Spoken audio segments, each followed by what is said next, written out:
proactive in what we're doing, and I think it's the most important thing that I can be doing right now. There are so many people who are sick, and if this can help them, people have to know about this. It's fantastic that I get to share this with my family, that we're doing this together, and that we both feel so passionately about it. She was on over 40 different medicines. She had been on methotrexate and Plaquenil, one of those which nearly destroyed her vision. All the potent anti-inflammatories, the Vioxx and the Celebrex, and was on all sorts of painkillers and all sorts of antibiotics. She had classic steroid toxicity. Her face was the shape of a moon because there's a lot of swelling that occurs in the face. At the age of 16, was diagnosed with juvenile rheumatoid arthritis. And that evolved into a lupus condition, a diagnosis of interstitial cystitis, an autoimmune disorder. Bedridden 4 years. Her mother thought she would never survive. I went to talk to William as a friend and as a doctor about his experience with patients and how they used cannabis. Seeing what the juicing did for me, using it in this form, was so significant. It changed my life. About 4 to 6 weeks after I started on juicing every day, I had no more back pain. I didn't need pain pills. I felt the best I ever had. A lot of people think cannabis and pot are not medicine.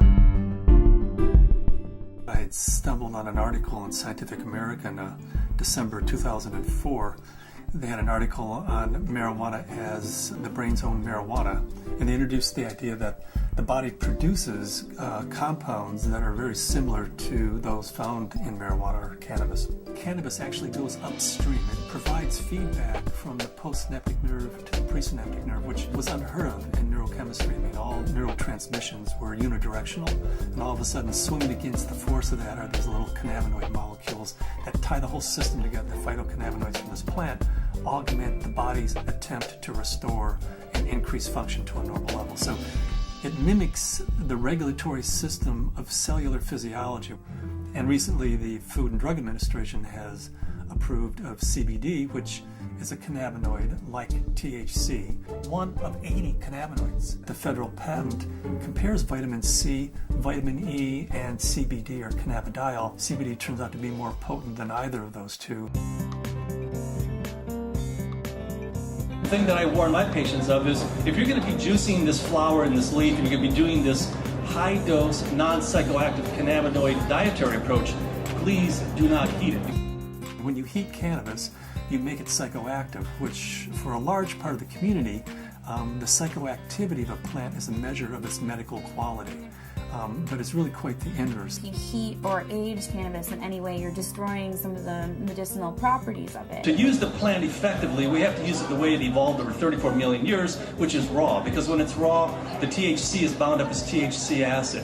It requires aging, drying, so as a hunter-gatherer, we gather this plant and we notice, wow, as this plant ages, it changes character. It suddenly has a psychoactive effect. I think that's the most exciting area of cannabis research, is looking at non-psychoactive cannabinoids. Because if you do heat it, you'll decarboxylate the THC acid, and you're going to have 600 milligrams of THC acid with the CBD acid. You would be unconscious probably for the better part of the week. Between heating the plant, whether that's in a sucker, a cookie, a baked good, a butter, vaporized, smoked, all of those techniques convert THC acid, which is non-psychoactive, into THC and provide you with that 10 milligram dose. But if you eat the plant raw, then THC acid is the way it's found in the plant. It's not psychoactive. The juicing allows you to get up to the 500 to 600 milligrams, which is 60 times more than you could tolerate if it was heated. This treatment is not psychoactive. People don't have to be stoned when they take it. They can take it and go to work. They can take it and play with their kids. It's hard for me to understand laws against something like green leaf therapy and to think that prednisone is legal. We're still fighting the stigma of marijuana back from the 20s, 30s, 40s, 50s. I was a prosecutor for 8 years in Mendocino County, so I know it from both as a defense attorney and as a prosecutor. The 1972 Controlled Substances Act said that marijuana has no medical value whatsoever. The federal government has a patent on its medical properties. The Food and Drug Administration has approved of it as investigative new drug. I have not found the United States to be very open about cannabis research. In order to print an article in a peer-reviewed journal, you have to use cannabis that they have certified for your study. And there are physicians who have waited 3, 4, 5, 6 years, some even longer than that, to just get a sample. The federal government's been kind of schizophrenic in the way it looks at marijuana. It says it has no medical value under that act, but at the same time, the federal government has been funding research in marijuana for years, for decades. And they've even patented certain strains of marijuana because they recognize it has that medical value. The California Narcotic Officers Association does not believe in medical marijuana. They believe it's all a big scam, and that's how they train law enforcement officers. Law enforcement is allowed to take a percentage of all assets that are forfeited and seized under the state and federal asset forfeiture law. So it takes the really enlightened and compassionate law enforcement officer to recognize that these medical marijuana laws are designed to protect patients.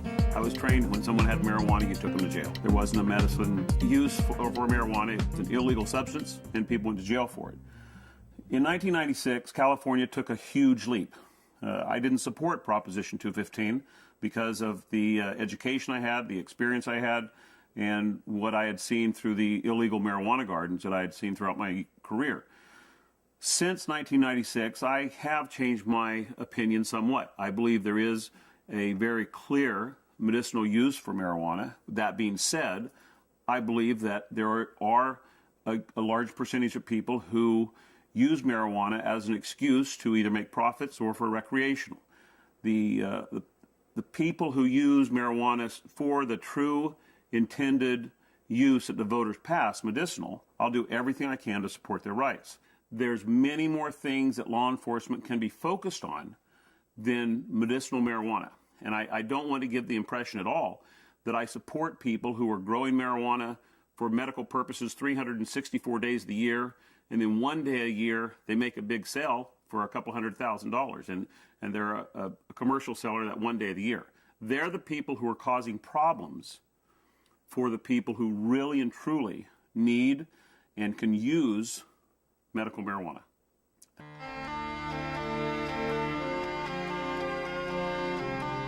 Terrifying, to be told as a parent that your child does have a tumor in her brain. It took 24 hours in the operating room. They gave us a 10% chance of survival with treatment. The Oakland Children's Hospital, where they called me and they said they had a baby who they were discharging home. This baby had completed all treatment that would be useful for it, had brain tumor, had surgery, had radiation and chemo, and the tumors were still growing and still multiplying. And therefore they said to the parents, just take this baby home and make it comfortable, because there's nothing more that we know that will help its condition. Started to accept to the point where the illness had taken her and us, and try and find some acceptance. A month went by and I got in contact with the family, and they said, well, we just came back from Children's Hospital. They did a CAT scan. The tumors have shrunk and there are fewer of them. And they said, I'll tell you what we've been doing. We've been juicing the fan leaves of the marijuana plant and giving our baby a shot glass of this juice every day. This is like this wonderful hospice story. She is no longer on hospice. I brought the oxygen concentrator back. It's just one of those wonderful success stories. The plant is a pretty amazing plant because it appears that the juice of this plant is saving this baby's life. Here we have something that can really change people's lives.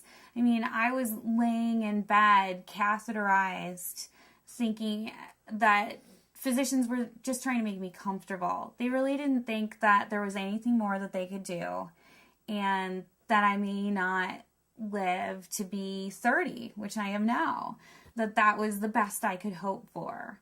the best I could hope for was taking enough methadone and Percocet every day that I just didn't feel anything at all. I had gotten in touch with Dr. Courtney because we had received a doctor's recommendation from one of his patients, and in it asked that they start juicing the leaves and having capsules and a few other items which I didn't know anything about. So after I contacted him, I was really excited to hear that there might be some other alternatives to the smoking of the cannabis. These are friends we've had in the past year.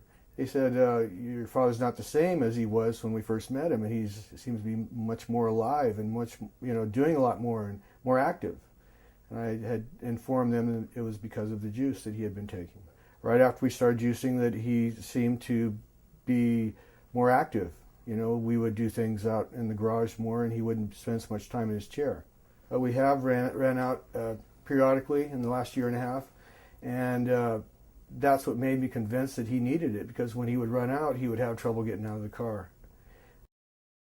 I had 4 doctors tell me that I should have a hysterectomy. You either have no ovaries, or at the very least you're sterile. That my endometriosis was so bad I would never be able to have a child. Despite very potent birth control, despite being sterile, Zahaya decided she was going to come join the party.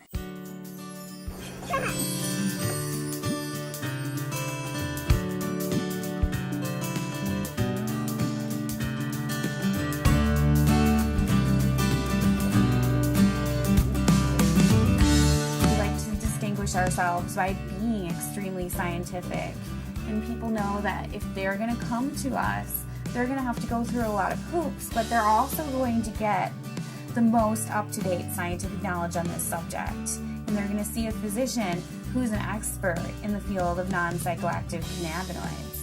And there are plenty of people that want that and are looking for that. We opened our 5th office in Luxembourg. Their government is really sympathetic and open. There's an international group studying autism and CBD in Luxembourg. There's a physician there who's writing cannabis scripts, who's also a senator. And we've been working with him, Senator Colombera. The government may be actually funding experiments in a research center using cannabis, in large part because of Dr. Courtney's work with non-psychoactive cannabinoids and Senator Colombera's work with cancer patients. There are now facilities for testing plants, and there's been more progress made in the last 5 to 6 months. A new strain in from Spain called Cannatonic, 6.9% CBD. That's a 700% increase over Northern Lights, which is our previous high producer. I would like to find strains that have all of the cannabinoids present in an amount that's useful. I'd like to produce strains that are adapted to environment. In Luxembourg, we're producing thousands and thousands of pounds of seed, to raise the money to give away, a half a pound of seed, because if that person grows an acre of cannabis and feeds their family the proteins and the fatty acids, incredible food source, an incredible preventative medicine source, and an incredible therapeutic source, and at the same time, they're sucking 5 times as much CO2 out of the environment as an acre of trees. First, we have to change Convention Treaty Number 1, which was the convention that the UN put out in 1961 that says cannabis is a crime, should be, if you have it, if you grow it, if it's in your possession, you should be in prison. That dogma has dominated the world right now. They're asking for input from the World Health Organization. I'm in the process of writing a letter stating that this is a dietary essential. It's not a criminal thing, because we have to change that treaty before we can go into Central South America and say, here, grow yourself an acre of this plant, feed your family, prevent illnesses. So Cannabis International kind of legalizing the plant globally, giving it back to people as a food source, prevent illness is so much better than waiting until you have diseases. With my own experience and all the patients that I've spoken to, I believe that it's not an isolated incident, that this is the best medication